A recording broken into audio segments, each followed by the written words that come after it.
성령이 오셨네. 성령. 동네 학교 운동장에서 인민재판이 한창 진행되고 있었습니다. 인민재판에 끌려 나온 악덕 기업주 또 지주들이 동네 사람들의 공개 재판 속에서 한 사람씩 공개 처형되고 있었습니다. 한 사람이 또 앞으로 끌려왔어요. 이 사람은 비누 공장 사장이었어요. 동네 사람들이 소리를 치기 시작해요. 악덕 기업주를 죽여라, 죽여라. 그렇게 소리를 치죠. 이 비누 공장 사장은 그 앞에 서서 내 인생이 이렇게 끝나는구나, 그런 절망스러운 생각을 하고 있었습니다. 그런데 저 사람을 죽여라, 그런 소리 속에서 죽이지 마십시오, 그런 소리가 나기 시작했어요. 한 곳에서만 나는 것이 아니라 여기저기서 죽이지 마십시오. 저 사람은 악덕 기업주가 아닙니다. 저 사람은 우리를 먹여 살린 분입니다. 그런 소리가 한쪽에서 나기 시작했습니다. 사람들이 웅성거리기 시작했어요. 여기저기서 계속 소리가 납니다. 맞소! 살려주시오! 결국 이 사람은 죽지 않고 살아나게 되었습니다. 고인이 된 한국유리회사를 세운 최태석 장로님의 일제시대 만주에서 비누공장을 할 때의 이야기입니다. 그는 일제강점기 때 만주에서 비누공장을 하였습니다. 공장을 운영하면서 수익이 생기면 공장에 나와서 일하는 모든 노동자들을 가족처럼 잘 챙겨줬어요. 수익이 나면 공장 노동자들하고 수익을 똑같이 나누어 가졌어요. 그 직원들이 그것을 다 알고 있었던 거예요. 그래서 직원들이 늘 이 최태석 장로님에 대해서 고맙게 생각하고 있었습니다. 주님의 사랑으로 직원들을 잘 섬기던 이 최태석 장로님은 해방 직후 공산당원들에게 공개 재판받아서 죽을 위험에 처해졌지만 아주 특별한 하나님의 은혜 속에서 죽지 않고 살게 되었던 것입니다. 주님의 사랑으로 직원들에게 선행을 베푸는 중에 그 사람들의 은혜를 받게 되었고 하나님의 특별한 은총을 경험하게 된 것이죠. 사랑하는 여러분, 우리가 인생을 살아가면서 사람들에게 베푼 선행, 봉사, 또 하나님께 충성, 봉사, 헌신한 그 모든 수고는 그냥 물거품으로 끝나는 것이 아닙니다. 하나님께서 기억하시고 축복의 선물로 반드시 갚아주십니다. 여러분들이 하나님을 믿는 신앙생활을 할 때 이것을 꼭 믿으시기를 바랍니다. 오늘 우리가 함께 읽은 본문 말씀의 요지는 두 가지예요. 첫째는 하나님이 계시다는 믿음을 가져라. 하나님을 찾는 사람들, 하나님께 나오는 성도들은 하나님께서 지금도 살아 계시다는 믿음을 가져라. 그렇게 교훈하고 있어요. 그리고 두 번째는 살아계신 하나님은 어떤 분이시냐? 상을 주시는 하나님이심을 너희가 믿어라. 그렇게 우리들에게 교훈의 말씀을 주고 있습니다. 여러분, 하나님께서 지금도 살아 계심을 믿으십니까? 아멘. 또 하나님은 상을 주시는 하나님이 되신다는 사실을 믿으십니까? 아멘. 감사합니다. 여러분들의 믿음의 고백을 하나님께서 들으시는 줄 믿습니다. 하나님께서는 오늘 우리가 함께 읽은 성경 말씀을 통해서 2000년 전에 문서로 우리들에게 명확하게 약속을 해 주셨어요. 그 약속의 말씀이 6절의 말씀인데요. 우리 한번 같이 읽어보시죠. 믿음이 없이는 하나님을 기쁘시게 하지 못하나니 하나님께 나아가는 자는 반드시 그가 계신 것과 또한 그가 자기를 찾는 자들에게 상 주시는 이심을 믿어야 할지니라. 아멘. 이것을 믿으십니까? 아멘. 하나님의 축복을 우리가 이 세상을 살아가면서 하나님의 축복을 경험하기 위해서는 하나님이 살아계시다는 믿음을 꼭 가져야 되고, 또 하나님은 상을 주시는 하나님이 되신다는 믿음을 가지고 하나님을 위해서 헌신, 봉사, 충성하는 삶의 길로 나아가라고 우리들에게 가르침을 주고 있습니다. 성경 속에서 우리 인생들에게 가르쳐 주시는 축복의 원리가 있어요. 그것은 무엇인가 하면, 이 세상을 살아가면서 하나님을 위해서 살아가면 하나님께서 축복을 주신다. 또 다른 사람들을 위해서 살아가면 하나님께서 축복을 주신다. 이것이 성경이 말씀하고 있는 세상 모든 사람들에게 가르쳐 주시는 축복의 원리예요. 이 세상을 살아가면서 하나님을 위해서 열심히 살아가고 또 다른 사람들을 위해서 열심히 살아가면 반드시 복을 받는다는 것이 성경의 축복의 원리입니다. 여러분, 하나님을 믿지 않아도요, 성경의 원리대로 살아가면 축복을 받아요. 그런데 하나님을 믿으면 더더욱 더 큰 축복을 받는 것이죠. 여러분들, 하나님을 떠나서 한번 생각해 보세요. 세상에서 축복을 받는 사람, 복을 받는 사람, 그 사람들이 어떤 사람인가 하면 일반적으로, 특별한 예외는 제외하고요, 일반적으로 세상에서 잘 되는 사람들은요, 다른 사람을 위해서 열심히 살아가는 사람, 그 사람이 세상에서도 복을 받고 잘 돼요. 다른 사람을 열심히 도와주고 다른 사람을 위해서 헌신, 봉사 열심히 하는 사람들이 세상에서도 인정받고 높은 자리로 올라가고 세상에서도 박수받고 세상에서 많은 것을 얻는 것을 보게 되어집니다. 다른 사람을 위한 삶 속에 하나님의 축복이 있는 거예요. 또 하나님을 위한 충성, 봉사, 헌신의 삶을 살아가는 데 있어서 하나님께서 반드시 축복해 주시는 것입니다. 여러분, 세상에서 가만히 보면 연봉을 많이 받는 사람들이 있어요. 연봉을 많이 받는 사람들은 어떤 사람들인가 하면 중요한 일을 많이 하는 사람, 다른 사람을 위해서 열심히 일하는 사람, 그런 사람들이 세상에서도 연봉을 많이 받는 것을 보게 되어집니다. 어제 신문을 보니까 경제신문에 그 천면 기사에 어떤 기사가 나왔는가 하면 이 밧데리와 결혼한 여자, 삼성 SDI 부분의 부사장이 되다. 그 타이틀로 천면 기사가 나왔더라고요. 그래서 제가 사진을 가만히 보니까 여자가 아닌데 남자라고 그러는 거예요. 이리 봐도, 이리 봐도 남자고, 저리 봐도 남자고, 생김새가 남자처럼 생겼어요. 그런데 여자라는 거예요. 근데 오늘 아침에 밥을 먹다 보니까 여자처럼 보이더라고요. 계속 머릿속에 분명히 여자라고 신문에 나왔는데 생김새가 거의 남자 같네. 근데 오늘 아침에 보니까 여자처럼 생겼더라고요. 근데 이 양반이 밧데리와 결혼했다는 거예요.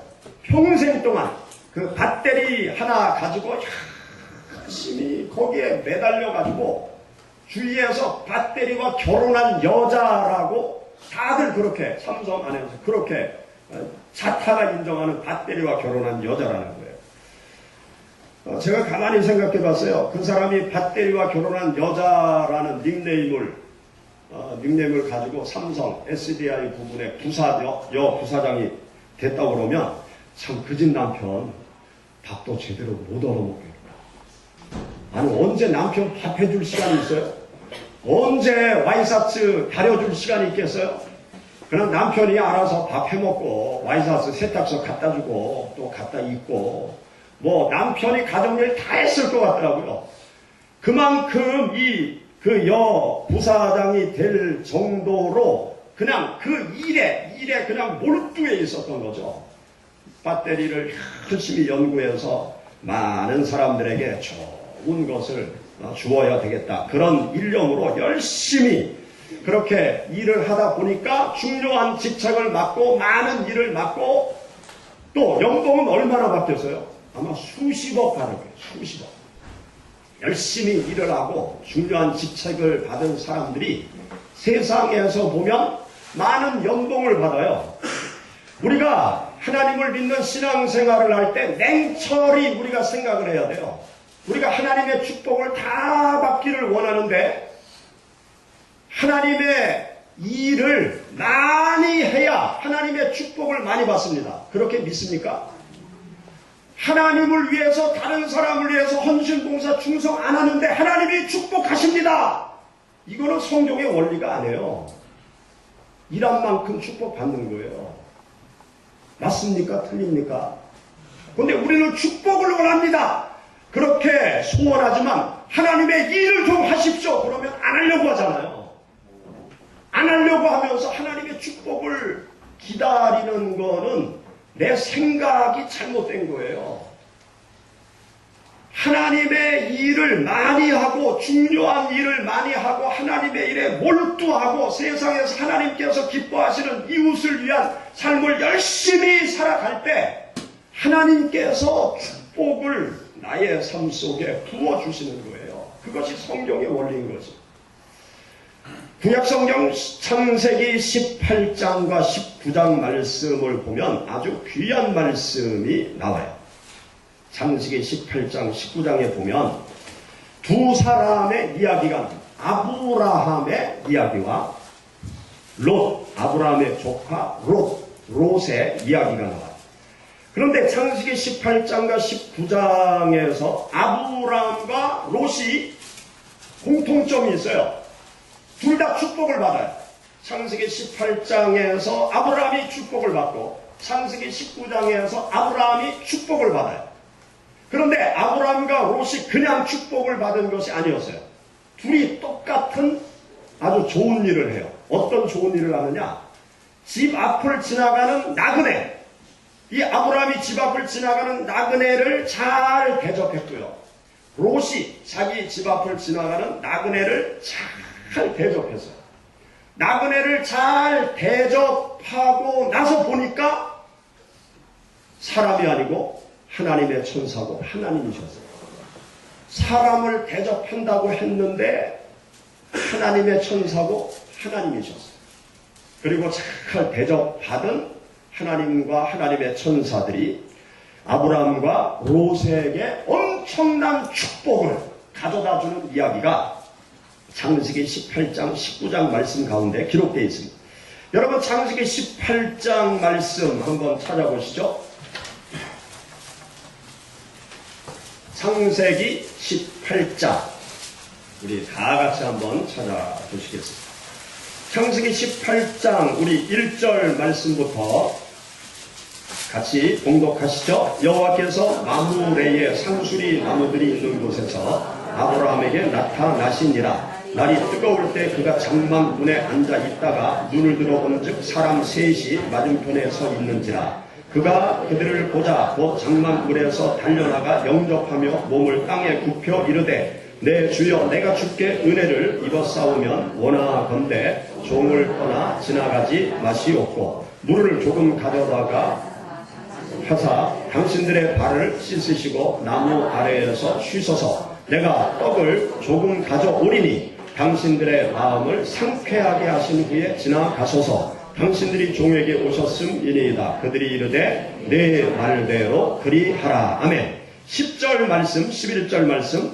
그가 이르되 내년 이맘때 내가 반드시 내게로 돌아오리니 내 아내 사라에게 아들이 있으리라 하시니 사라가 그 뒤 장막문에서 들었더라. 아브라함과 사라는 나이가 많아 늙었고 사라에게는 여성의 생리가 끊어졌는지라. 아브라함의 이야기. 아브라함이 지나가는 나그네를 잘 대접하고 그 다음에 가슴에 아들 이삭을 안게 되었습니다. 이삭을 얻게 되었습니다. 하나님의 약속의 자녀가 75세의 약속을 받았는데 언제 이루어졌느냐? 지나가는 나그네를 대접한 그 직후 그 다음에 아들을 얻는 놀라운 축복을 받게 되었습니다.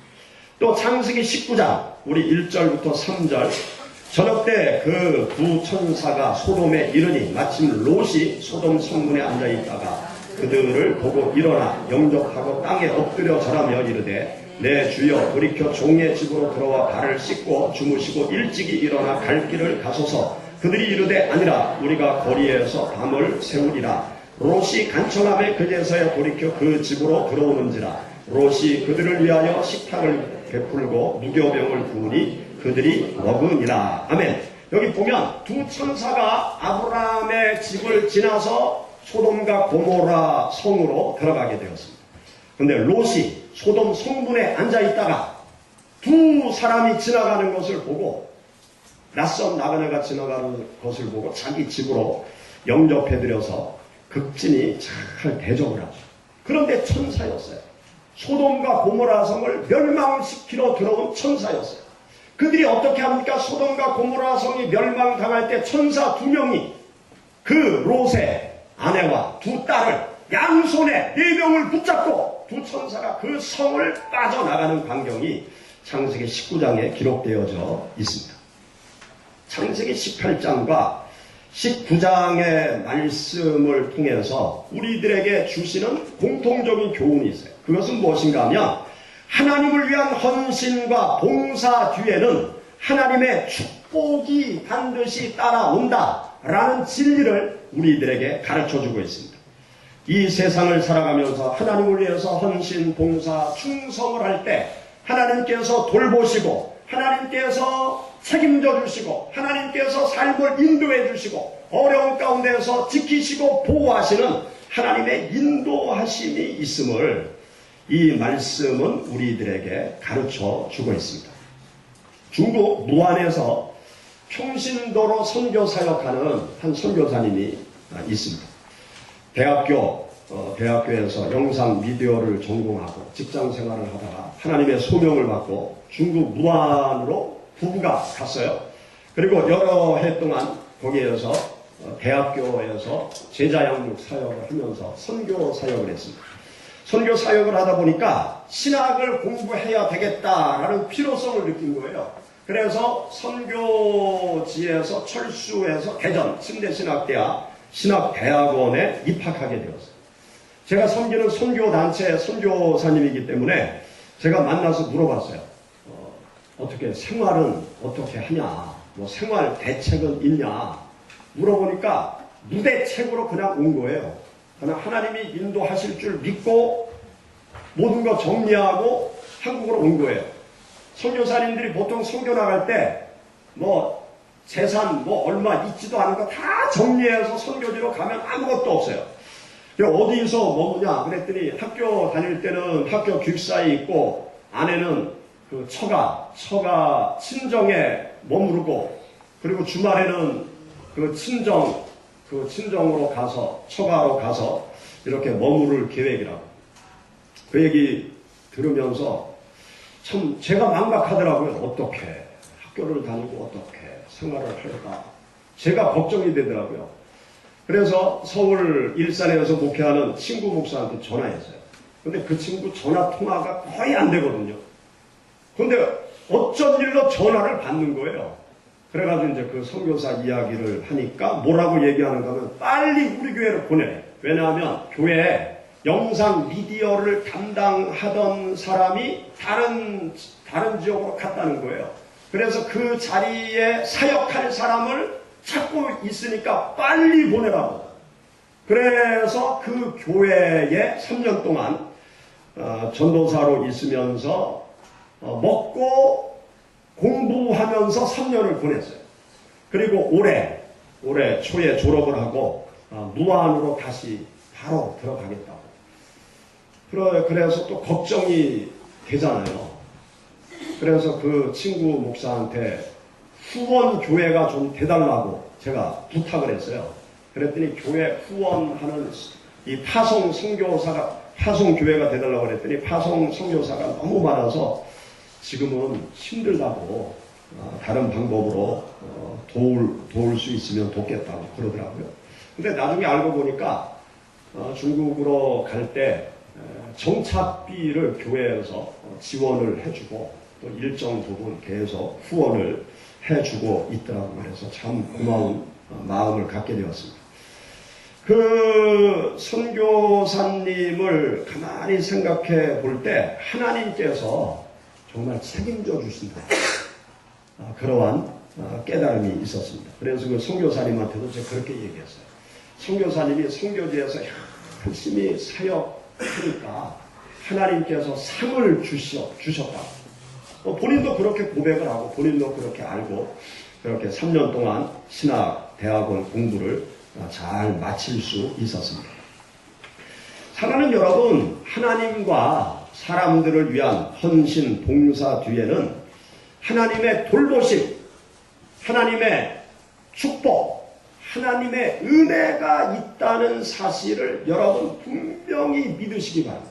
하나님을 위해서 헌신하면 하나님께서 상을 주신다는 것을 믿어라. 하나님께서 우리에게 말씀하세요. 왜 믿지 않고 왜 하나님을 위해서 일하는 것을 싫어하고 하나님의 일 맡는 것을 왜 부담스럽게 생각하느냐. 하나님을 위해서 헌신, 봉사, 충성해라. 그러면 내가 상을 주겠다. 그것이 하나님의 말씀이에요. 반대로 얘기하면요. 하나님 내가 일 안 하고요. 일도 안 하고 일도 안 하겠습니다. 라는 것은 하나님께서 축복 주려고 예비한 것을 다 안 받겠다고 소리치는 것과 똑같습니다. 여러분 하나님을 믿을 때 상 주시는 하나님을 믿으세요. 그런데 하나님이 그냥 상을 주시느냐? 헌신, 봉사, 충성하는 하나님의 사람들에게 하나님께서 상을 주시는 거예요. 오죽했으면 하나님께서 성경 말씀에 그렇게 기록해놨게 했어요. 상 주시는 하나님을 믿어라. 상 주시는 하나님을 믿어라. 하나님을 위해서 헌신, 봉사, 충성하면 상을 주신다. 믿어라. 성경 말씀에 오죽했으면 우리들에게 기록으로 남겨주셨겠습니까? 여러분 마음에 새기세요. 내가 믿는 하나님은 상 주시는 하나님이시다. 반드시 상 주시는 하나님이시다. 이 믿음을 가지고 하나님을 위해서 충성 봉사하시기를 축원합니다. 한번 따라해 보시죠. 하나님의 일은 축복의 통로다. 하나님의 일은 축복의 그릇이다. 하나님께 축복의 그릇을 드리시기 바라요. 그래야 채워주시죠. 하나님을 위하여 충성 봉사 헌신하는 삶 자체가 축복의 그릇임을 믿으시기 바랍니다. 창세기 18장 19장은 또 우리들에게 무엇을 가르쳐주고 있는가 하면 사람을 위한, 다른 사람을 위한 봉사가 하나님을 위한 봉사와 연결되어져 있다는 것을 우리들에게 가르쳐주고 있어요. 아브라함과 롯이 자기 집 앞을 지나는 나그네를 대접했는데 우연찮게 하나님이셨고 천사였어요. 다른 사람을 대접하는 것, 그것은 하나님을 위한 헌신과 봉사와 충성으로 연결되어져 있다는 사실입니다. 세상에서 다른 사람들, 어렵고 힘든 다른 사람들을 위해서 내가 사랑과 봉사와 나눔의 삶을 살아가는 것, 그것은 바로 하나님을 향한 봉사와 바로 연결되어짐을 우리는 알아야 될 것입니다. 톨스토이 미나집에 보면 구두 수성공의 이야기가 있어요. 마틴이라는 사람이 자기 젊은 아내를 먼저 잃게 되었어요. 그래서 아들을 잘 키우고 있었는데 그 아들도 그만 병들어서 세상을 떠나게 되었어요. 그러니까 이 마틴이 살아있는 게 고통이죠. 날마다 슬픔 속에 빠져서 죽지 못해 하루하루 살아가고 있습니다. 그러면서 쉼없이 매일 구두 깁는 일을 하면서 살고 있었어요.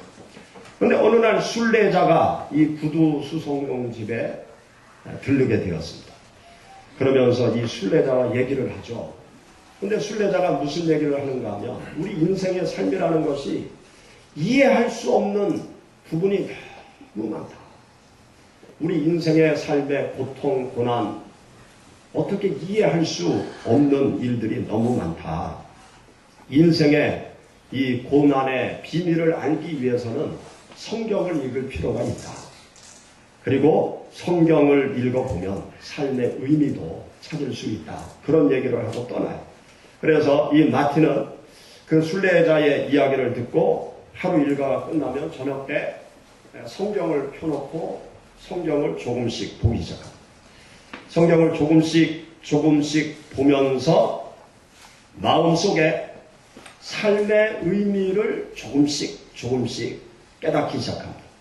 그리고 성경을 읽어가고 성경을 묵상하면서 마음속에 어두움이 조금씩 물러가고 마음속에 쓸쓸한 고독, 차디찬 그 마음이 조금씩 사라지기 시작합니다.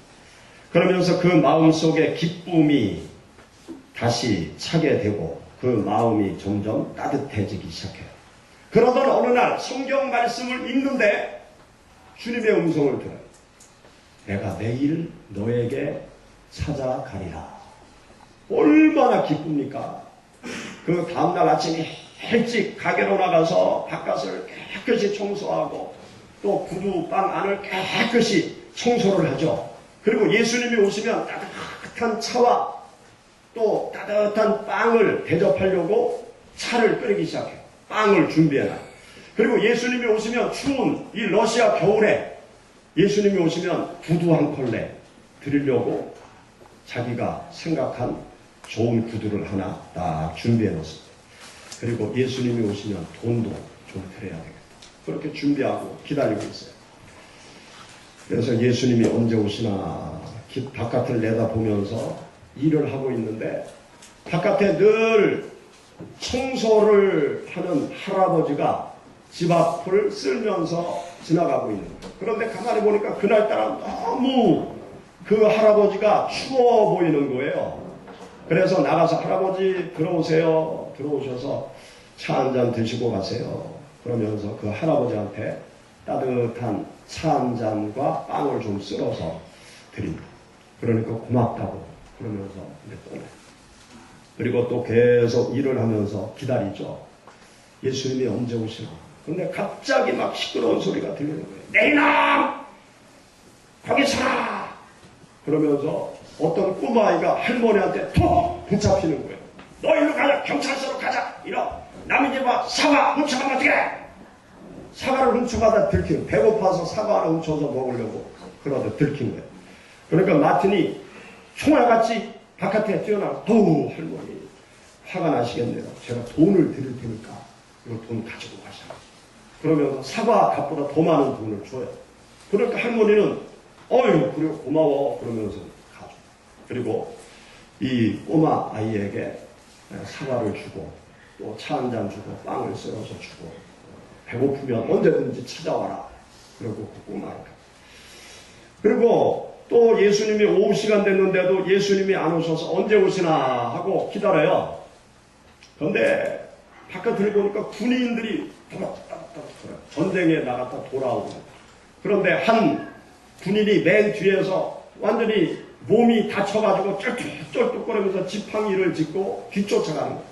그런데 가만히 보니까 구두가 다 떨어져서 양말이 보이는 거예요. 그러니까 얼른 구두를 들고 가서 구두를 신겨줘요. 이거 신고 가. 그리고 들어왔어요. 그러고 나서 해가 뉘어 져가는데 예수님이 안 오시는 거예요. 그래서 문을 닫고 성경을 읽어가면서 예수님 오신다고 했는데 왜 안 오십니까? 그런데 그때 예수님이 찾아오셨다. 왜 이제 오셨냐? 예수님, 제가 예수님 오시면 드리려고 아침에 일찍 청소도 하고 맛있는 차, 빵, 또 구두, 돈도 다 준비했는데 아무것도 없습니다. 그러니까 예수님이 싱긋이 웃으면서 내가 오늘 너한테 3번 찾아왔다. 그러면서 예수님의 모습이 청소하는 할아버지의 모습으로, 꼬마의 모습으로, 군인의 모습으로 톨스토이는 마지막 부분에 성경 말씀 마태복음 25장 40절을 기록해 놓았습니다. 여러분 마태복음 25장 40절 우리 읽어보시죠. 마태복음 25장 40절 다 같이 읽어보시겠습니다. 임금이 대답하여 이르시되 내가 진실로 너희에게 이르노니 너희가 여기 내 형제 중에 지극히 작은 자 하나에게 한 것이 곧 내게 한 것이니라 하시고, 예수님께서 많은 사람들을 오른쪽에 모아놓고 상을 주는 거예요. 우리가 무슨 상을 받을 자격이 있습니까? 그러니까 예수님께서 어떻게 말씀하시는가 하면, 내가 배고프고 헐벗을 때 너희가 먹을 것을 주었고 입을 것을 주었고, 내가 감옥에 있을 때 너희가 찾아와서 나를 위로해 주었노라. 지극히 작은 자 하나에게 한 것이 곧 내게 한 것입니다. 그렇게 주님께서 비유의 말씀을 통해서 우리가 이 세상을 살아가면서 우리 주위에 있는 많은 어렵고 힘든 이웃들을 위한 삶이 곧 예수 그리스도를 위한 헌신과 봉사요 충성의 삶이다. 그러한 인생들에게 하나님께서 상을 내려주신다라는 것을 교훈해 주고 있는 것이 마태복음 25장의 말씀인 것입니다. 사람을 위한 봉사가 하나님을 위한 봉사와 연결되어져 있음을 믿으시기 바랍니다. 예수 그리스도를 믿는 사람들은 이 세상 살아가면서 주위에 어렵고 힘든 많은 다른 사람을 위해서 나눔과 헌신과 사랑의 삶을 살아가야 될 것입니다. 친구 목사가 아들 결혼식을 몇 년 전에 했어요. 그런데 나중에 그런 얘기를 합니다. 그날 들어온 결혼식 축의금으로 저 아프리카 우물 파주는 일을 했노라고. 얼마나 훌륭합니까? 결혼식 축의금 들어온 거 다 가지고 아들하고 약속했대요. 너희 축의금 들어오면 아프리카 그 우물 파주기 할 거다. 그랬더니 아들 내외가, 아들하고 며느리가 좋습니다. 뭐 그냥 우리 맨손으로 시작해도 됩니다. 뭐 그거 괜찮습니다. 아주 좋습니다. 그렇게 동의를 했대요. 그래서 아프리카에 우물을 많이 파줬다는 거예요. 그러고 나서 미국에서 공부했는데 미국에서 액세서리 사업을 시작했대요. 근데 액세서리 판매를 백화점 한 곳 부스를 딱 할애 받아서 액세서리 판매를 시작했는데 대박이 났다는 거예요. 그래서 전국에 있는 그 많은 백화점의 액세서리 부스를 지금 다 만들어가지고 아주 사업이 대박나고 있다고. 만나기만 하면 이제 아들 자랑하는 거죠. 그래서 야, 하나님께서 그 우물 파기 해주는 그 선한 일을 보고 하나님께서 그 부부들에게 축복을 베풀어 주시는구나. 그것을 그 이야기를 들으면서 느끼게 되었습니다. 여러분, 우리가 인생을 살아가면서 내가 무엇을 가지고 있느냐, 또 얼마나 많은 것을 가지고 있느냐, 또 얼마나 높은 곳으로 올라가느냐, 얼마나 오래 사느냐, 이것보다 사실 더 중요한 것이 있어요. 그 중요한 것이 뭐냐 하면 어떻게 사느냐, 또 무엇을 위해서 사느냐, 누구를 위해서 사느냐, 이것이 더 중요한 거예요.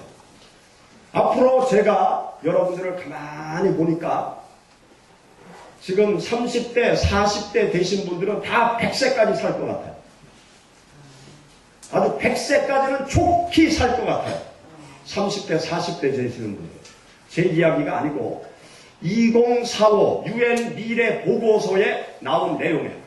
앞으로 30년이 지나면 선진국 사람들은 130세까지 산대요. 좋죠? 할렐루야.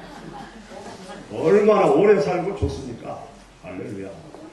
30살에 결혼하면 100년 동안 아내와 남편과 재미나게 살 수 있습니다.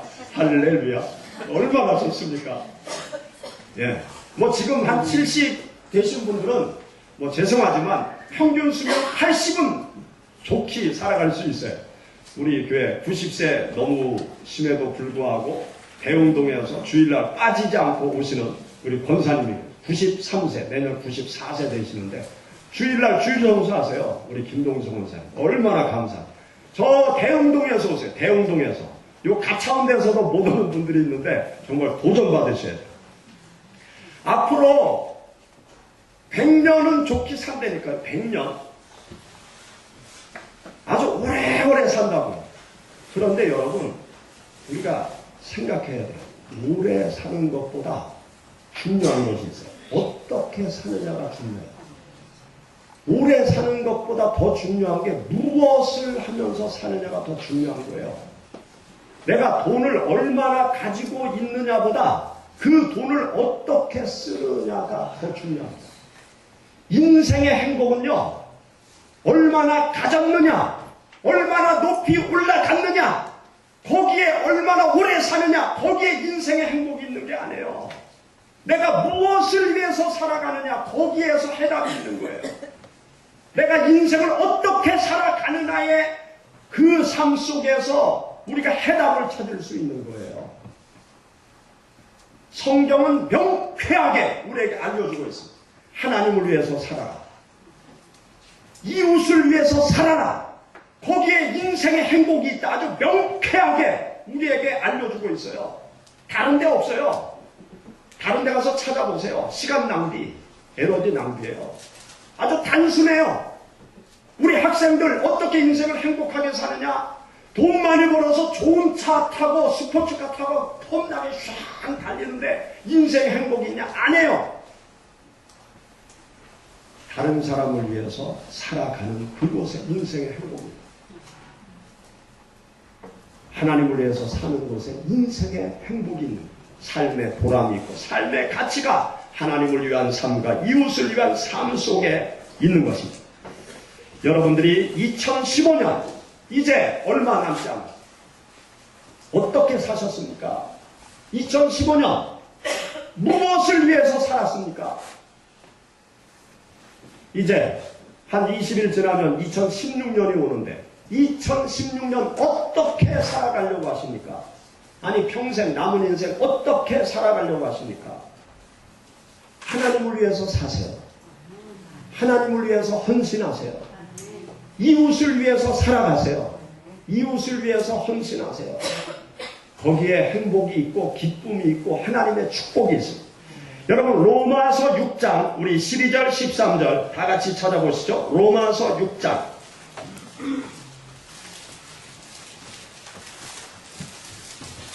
로마서 6장 12절 13절 우리 다 같이 봉독하시겠습니다. 그러므로 너희는 죄가 너희 죽을 몸을 지배하지 못하게 하여 몸의 사욕에 순종하지 말고 또한 너희 지체를 불의의 무기로 죄에게 내주지 말고 오직 너희 자신을 죽은 자 가운데서 다시 살아난 자 같이 하나님께 드리며 너희 지체를 의의 무기로 하나님께 드리라.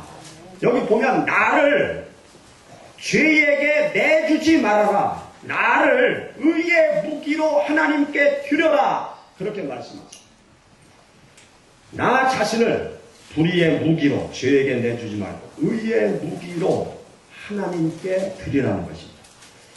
여러분들의 삶을 무엇을 위해서 내주고 있습니까? 나를 무엇을 위해서 내주고 있습니까? 죄한테 내주고 있습니까? 의에 내주고 있습니까? 하나님을 위해서 내 삶을 나를 내어주고 있습니까? 아니면 세상 것을 위해서 나를 내주고 있습니까? 여러분들이 다가오는 삶, 미래의 삶을 살아가실 때 여러분 자신의 삶을 하나님을 위해서 내어주셔 하나님을 위해서 헌신함으로 하나님의 예비하신 축복의 세계로 나아가시기를 주의 이름으로 축원합니다. 같이 기도하겠습니다. 성령이 오셨네